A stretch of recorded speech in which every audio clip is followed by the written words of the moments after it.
Assalamualaikum warahmatullahi wabarakatuh. Puji syukur kita panjatkan kepada Tuhan Yang Maha Kuasa, kita masih diberi kesehatan. Anak-anak, kita lanjutkan belajarnya pada saat ini. Sebelumnya kalian belajar tentang organ reproduksi baik pada laki-laki maupun pada perempuan. Di dalam tubuh laki-laki terdapat organ penghasil sel sperma, disebut testis. Sedangkan pada perempuan terdapat organ penghasil sel telur, disebut dengan ovarium. Nah, kita lanjutkan sekarang bagaimana proses pembentukan sel kelamin baik sel sperma maupun sel telur tersebut.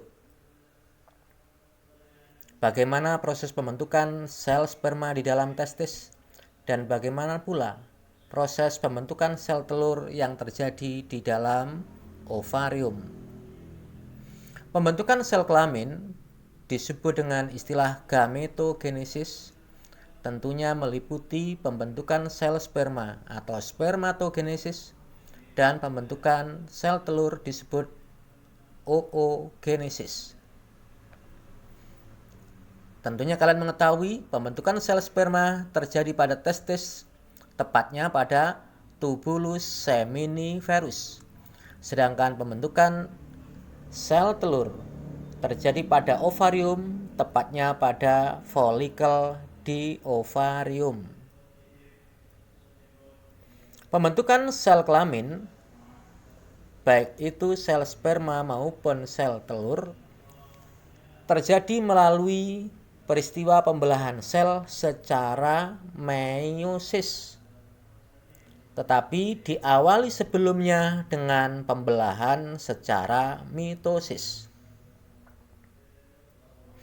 Oleh karena itu, untuk mempelajari tentang gametogenesis, bagaimana proses pembentukan sel kelamin, kalian harus memahami terlebih dahulu tentang pembelahan sel, baik itu mitosis dan meiosis. Nah, untuk mempelajari tentang pembelahan sel, ya tentunya kalian harus mengingat kembali tentang sel. Saya yakin kalian masih ingat, sel adalah bagian struktural dan fungsional terkecil yang menyusun tubuh makhluk hidup. Tampak pada gambar ini, bagian-bagian sel yang paling luar disebut membran sel. Di tengah inti sel atau nukleus. Antara membran dan inti disebut dengan sitoplasma. Bagian terpenting dari sel adalah inti sel yang fungsinya mengatur seluruh aktivitas atau kegiatan sel, termasuk pembelahan sel. Di bagian sitoplasma, di sini terdapat banyak organel sel. Ada ribosom, ada mitokondria, ada retikulum endoplasma, ada juga namanya sentrosom. Nah, sentrosom inilah yang membantu atau berperan dalam peristiwa perkembangbiakan atau pembelahan sel. Jadi bagian sel yang berperan dalam pembelahan sel adalah inti sel yang di dalamnya terdapat kromosom dan sentrosom yang terdapat di dalam sitoplasma. Kita lanjutkan.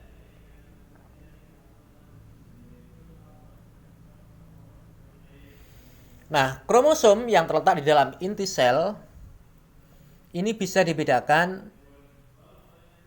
Ada kromosom autosom, yaitu kromosom yang terletak di dalam inti sel-sel tubuh. Sel tubuh itu adalah Selain sel sperma dan sel telur itu disebut dengan sel tubuh.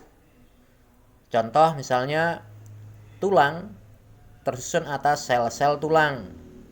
Saraf tersusun atas sel-sel saraf. Nah, sel tulang, sel saraf, juga sel yang lain itu bukan sel sperma dan juga bukan sel telur, maka disebut dengan sel tubuh. Di dalam inti sel tubuh itu terdapat kromosom, disebut kromosom autosom. Kromosom yang terdapat di dalam inti sel tubuh, kromosomnya berpasangan seperti ini.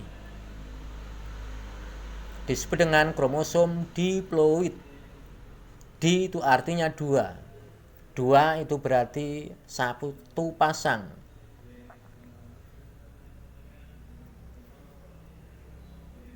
Pada manusia, jumlah kromosom autosom pada setiap inti sel tubuh ada 23 pasang atau 46 buah. Jadi saya ulang, kromosom autosom yaitu kromosom yang terdapat di dalam inti sel-sel tubuh dan kromosomnya berpasangan seperti pada gambar ini. Pada manusia berjumlah 23 pasang atau 46 buah. Yang kedua, ada kromosom gonosom atau kromosom seks, yaitu kromosom yang terdapat di dalam inti sel kelamin, yaitu inti sel sperma dan sel telur. Kromosom gonosom, kromosomnya bersifat haploid atau tidak berpasangan seperti pada gambar yang sebelah ini. Kalau ini kromosom diploid, ini kromosom haploid. Saya tegaskan sekali lagi bahwa pembentukan sel kelamin, baik itu sel sperma maupun sel telur, terjadi melalui peristiwa pembelahan sel, yaitu pembelahan meiosis, tetapi diawali dengan pembelahan mitosis. Kita pelajari sekarang pembelahan mitosis. Untuk mempelajari pembelahan mitosis, perhatikan tayangan video ini.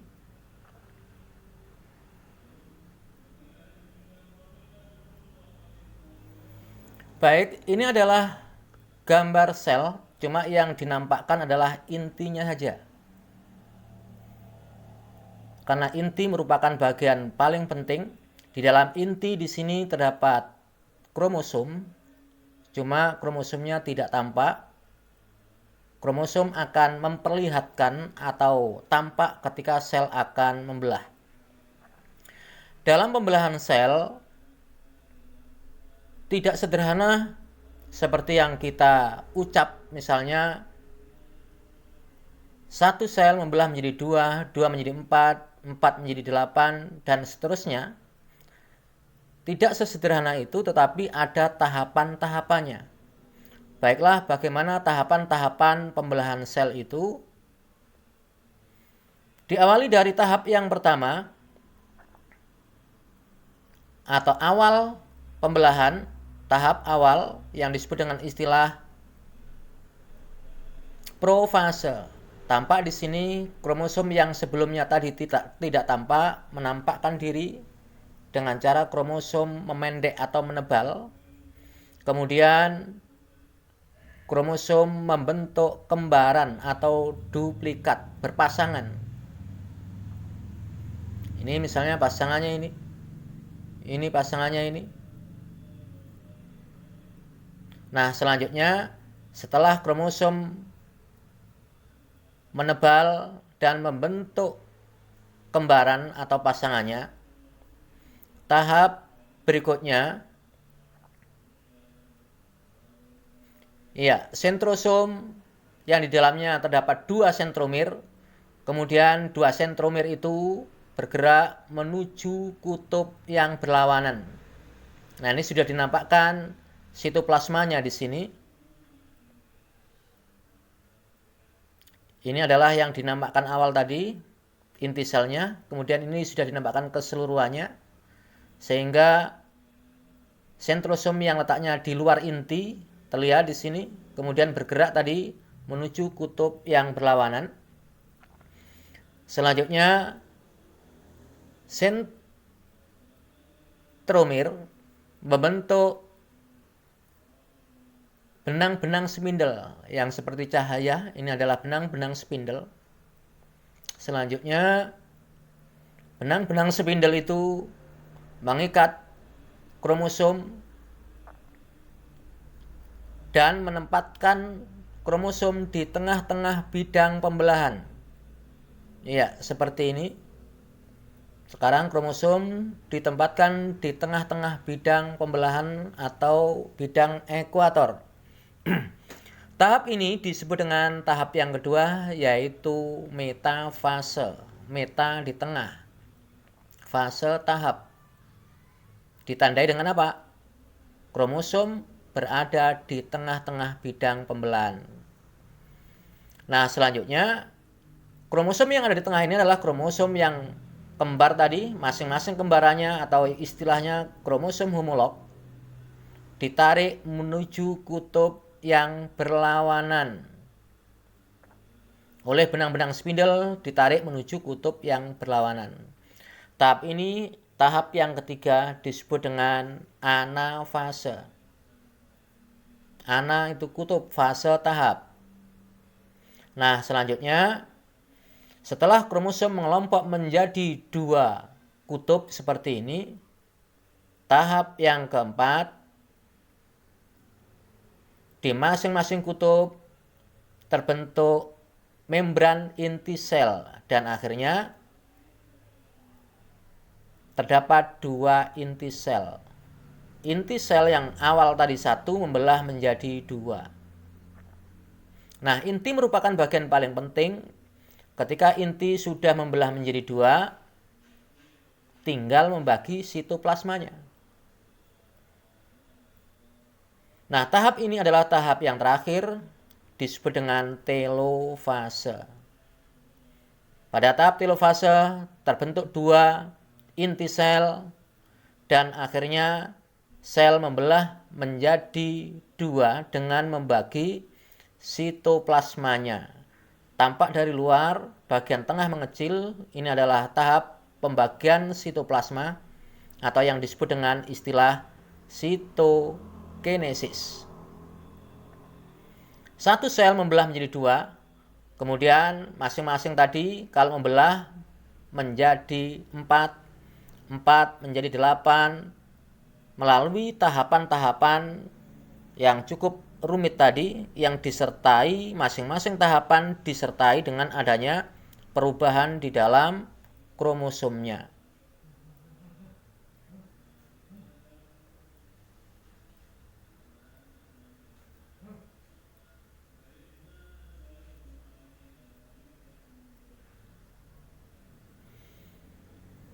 Kita lanjutkan.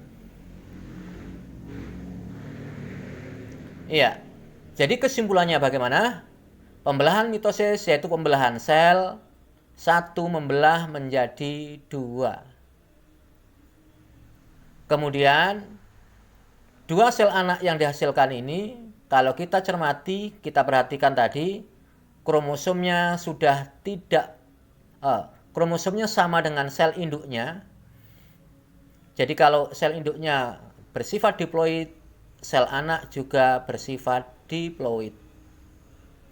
Kalau sel induk ini misalnya jumlah kromosomnya itu ada 1, 2, 3, 4, 5, 6 pasang, maka sel anaknya juga 6 pasang. Nah, ini tahapan-tahapan pembelahan sel secara mitosis. Kita lanjutkan. Ya, kesimpulannya bahwa pembelahan mitosis yaitu pembelahan sel satu sel induk membelah menjadi dua sel anak dengan jumlah kromosom, ini kromosomnya, kromosom sel anak sama dengan sel induknya.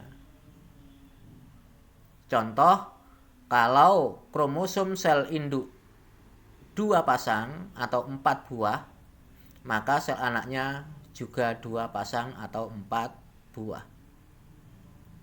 Kalau sel induk diploid, sel anak juga diploid. Kalau sel induk haploid, sel anak juga haploid. Nah, kita lanjutkan bagaimana dengan pembelahan secara meiosis. Pembelahan meiosis itu ada 2 tahapan pembelahan. Ada meiosis 1, ada meiosis 2. Meiosis 1 itu terdiri dari profase 1 sampai dengan telofase 1. Profase 1, kemudian metafase 1, anafase 1, dan telofase 1. Setelah satu sel induk membelah menjadi 2 sel anak seperti ini, langsung 2 sel anak ini membelah lagi. Dilanjutkan pada meiosis kedua, ya terdiri dari profase 2 sampai dengan telofase 2. Sehingga hasil akhir pembelahan meiosis, satu sel induk membelah menjadi 2 sel anak. Cuma perbedaannya, sel anak yang dihasilkan, kalau sel induknya di sini bersifat diploid, misalnya ada 23 pasang atau 46 buah, maka sel anaknya tinggal setengahnya, yaitu 23 buah. Jadi saya ulang, kalau sel induknya memiliki kromosom 23 pasang atau 46 buah, maka sel anaknya menghasilkan kromosom setengah dari sel induknya, yaitu 23 buah.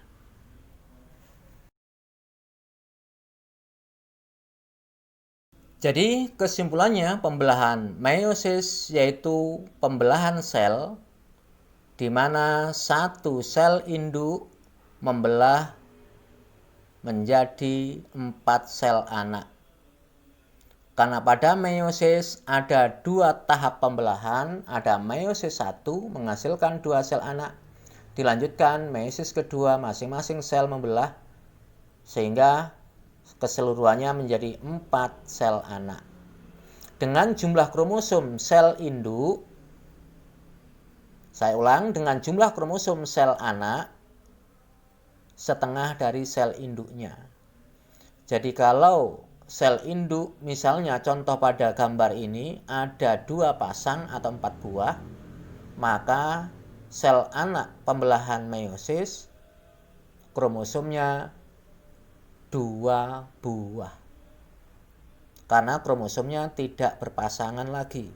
Jadi yang sebelumnya diploid 2N sama dengan 2 pasang, sel anaknya N, 2 buah. Kita lanjutkan. Ini catatan terkait dengan pembelahan meiosis. Nah, pembelahan meiosis ini terjadi pada sel-sel organ reproduksi. Jadi terjadi pada sel telur dan sel bakal sel sperma yang ada di dalam organ reproduksi. Sedangkan pembelahan mitosis tadi itu terjadi pada sel-sel tubuh yang fungsinya untuk pertumbuhan.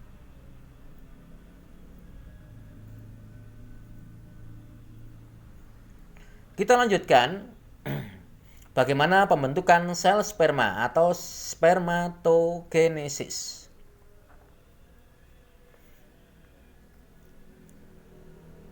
Di dalam testis, tepatnya di dalam tubulus seminiferus, itu terdapat sel yang disebut dengan sel spermatogonium atau bakal sel sperma atau calon sel sperma. Di dalam intinya terdapat kromosom bersifat diploid, kromosomnya berpasangan. Kalau pada manusia berjumlah 23 pasang. Jadi di dalamnya ini terdapat inti, di dalam inti ada 23 pasang kromosom. Selanjutnya, bakal sel sperma ini membelah secara mitosis. 1 menjadi 2, 2 menjadi 4, dan seterusnya. Karena pembentukan sel kelamin, baik itu sperma maupun sel telur, diawali terlebih dahulu dengan pembelahan sel secara mitosis. Selanjutnya, di dalam tubulus seminiferus atau di dalam testis itu banyak sel spermatogonium bersifat diploid. Bahkan anak yang masih berada di dalam kandungan, kalau itu laki-laki, di dalam testisnya sudah terdapat ribuan bakal sel sperma, ribuan sel spermatogonium. Nah, selanjutnya sel spermatogonium itu atau setiap sel, ini saya ambil satu, setiap sel spermatogonium ini tumbuh menjadi spermatosit primer. Jadi ini tidak membelah, hanya tumbuh saja. Nah, setelah sel-sel Leydig di dalam testis itu menghasilkan hormon testosteron, jadi menjelang masa dewasa yang ditandai dengan tumbuhnya kumis, suaranya membesar, itu menunjukkan bahwa testisnya sudah menghasilkan hormon testosteron. Setelah sel Leydig menghasilkan hormon testosteron, barulah terjadi pembelahan meiosis. Setiap sel spermatosit primer, berarti logikanya kalau setiap sel spermatogonium itu tumbuh menjadi spermatosit primer, di dalam testis juga terdapat ribuan bahkan mungkin jutaan sel spermatosit primer. Kemudian masing-masing sel spermatosit primer itu membelah secara meiosis. Meiosis ada 2 tahap.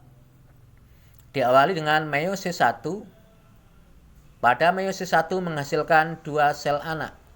2 sel anak ini disebut dengan spermatosit sekunder.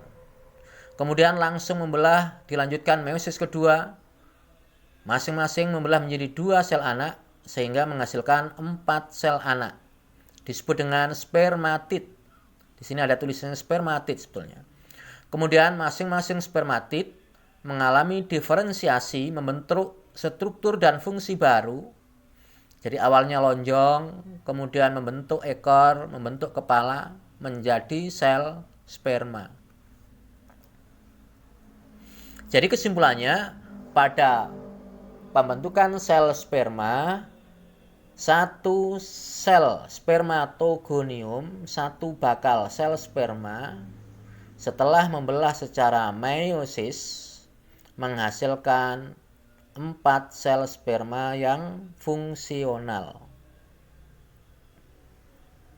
Nah, tentunya karena di dalam testis itu banyak terdapat sel spermatogonium dan 1 membelah menjadi 4, tentunya sel sperma yang dihasilkan juga sangat banyak. Kita lanjutkan. Saya tegaskan sekali lagi bahwa sel sperma ini di dalamnya terdapat kromosom yang jumlahnya separuh dari sel induknya. Kalau sel induk ini adalah 2N, sel sperma berisi kromosom N atau haploid. Pada manusia, 2N-nya ada 23 pasang atau 46 buah. Di sini tinggal separuhnya, yaitu 23 buah. Kita lanjutkan yang berikutnya. Ini catatan terkait dengan pembentukan sel sperma.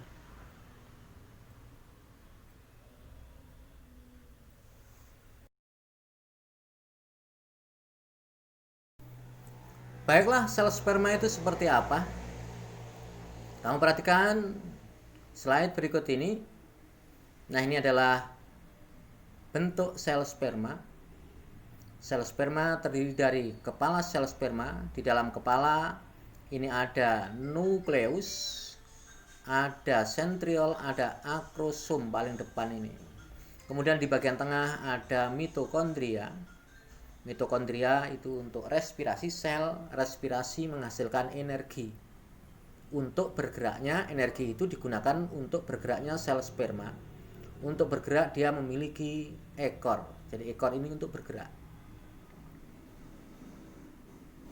Nah, inilah penjelasan tentang sel sperma. Jadi sel sperma memiliki struktur yang mendukung fungsinya. Sperma memiliki kepala yang mengandung nukleus bersifat haploid. Kromosomnya tidak berpasangan pada manusia berjumlah 23 buah yang dilindungi oleh akrosom. Akrosom yang bagian depan tadi mengandung enzim hyaluronidase dan proteinase, yaitu enzim yang membantu sel sperma menembus selaput pelindung sel telur. Di bagian belakang kepala sel sperma terdapat badan sel sperma bagian tengah tadi yang banyak mengandung mitokondria berfungsi menghasilkan energi untuk pergerakan sel sperma. Untuk bergerak, sel sperma memiliki ekor yang panjang. Kita lanjutkan sekarang. Kita pelajari pembentukan sel telur atau oogenesis. Oogenesis, pembentukan sel telur, terjadi pada ovarium, tepatnya di folikel ovarium. Di dalam folikel di ovarium terdapat bakal sel telur yang disebut dengan oogonium. Jadi oogonium istilah lainnya bakal sel telur bersifat diploid. Selanjutnya bakal sel telur ini membelah secara mitosis, 1 menjadi 2, 2 menjadi 4 dan seterusnya. Akhirnya di dalam ovarium, tepatnya di dalam folikel di ovarium, terdapat ribuan bakal sel telur, ribuan oogonium yang bersifat diploid. Nah, selanjutnya setiap sel oogonium ini tumbuh menjadi oosit primer. Kemudian setelah perempuan itu menjelang masa dewasa, ya kira-kira usia di SD kelas 6, SMP kelas 1 atau kelas 2, ditandai dengan ciri-ciri seks sekundernya, yaitu pinggulnya membesar, payudaranya membesar. Nah, itu berarti ovariumnya sudah mulai menghasilkan hormon estrogen. Ketika ovarium menghasilkan hormon estrogen dan estrogennya sudah cukup, terjadilah pembelahan meiosis. Jadi logikanya begini, pada anak-anak perempuan yang masih duduk di sekolah dasar atau di TK kelas 1, SD kelas 1 sampai dengan mungkin kelas 4 atau kelas 5, di dalam ovariumnya itu belum terdapat sel telur, masih berupa oogonium atau oosit primer. Nah, setelah ovarium menghasilkan estrogen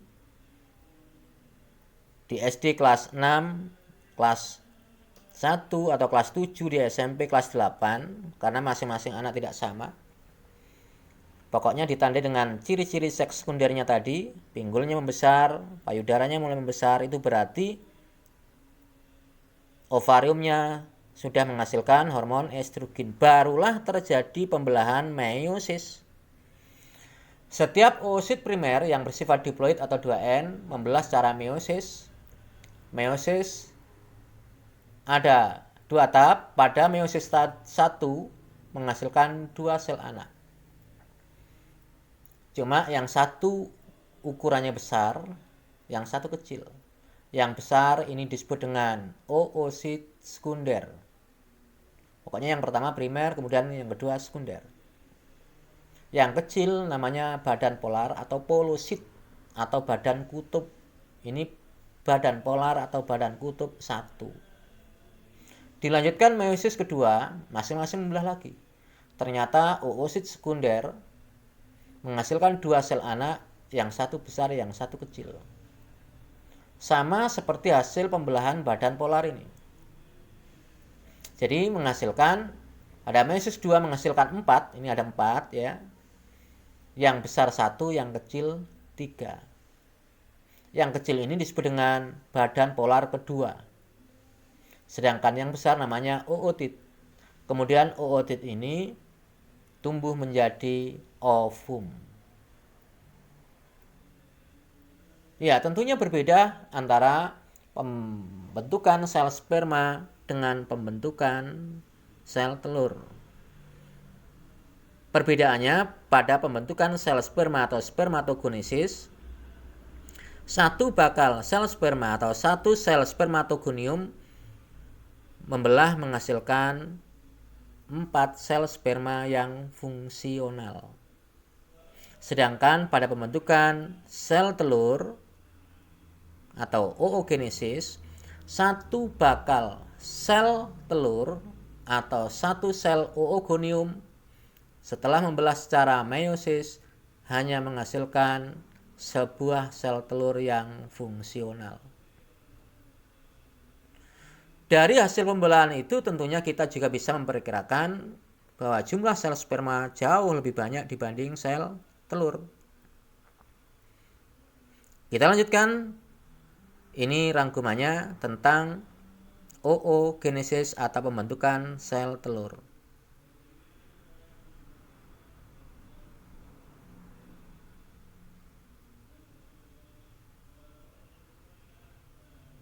Kesimpulannya ada di paling bawah.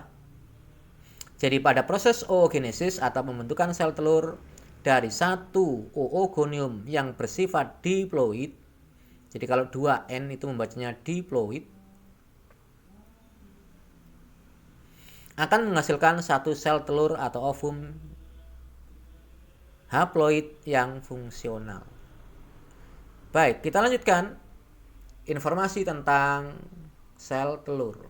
Iya, ini foto sel telur. Jadi bentuknya dikatakan bulat ya. Kalau sel sperma tadi seperti kecebong. Setiap sel telur dilindungi oleh 2 selaput atau 2 membran.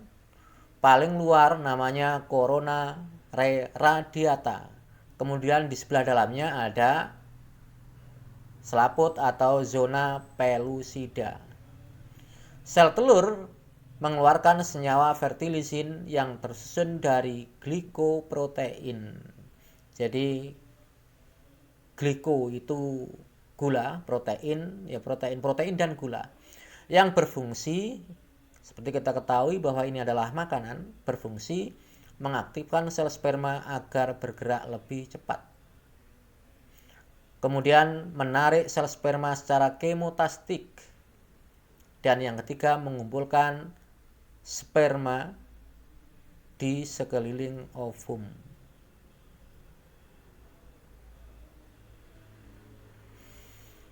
Itulah pelajaran kali ini. Mudah-mudahan bisa diterima dengan baik. Kita akhiri. Wassalamualaikum warahmatullahi wabarakatuh.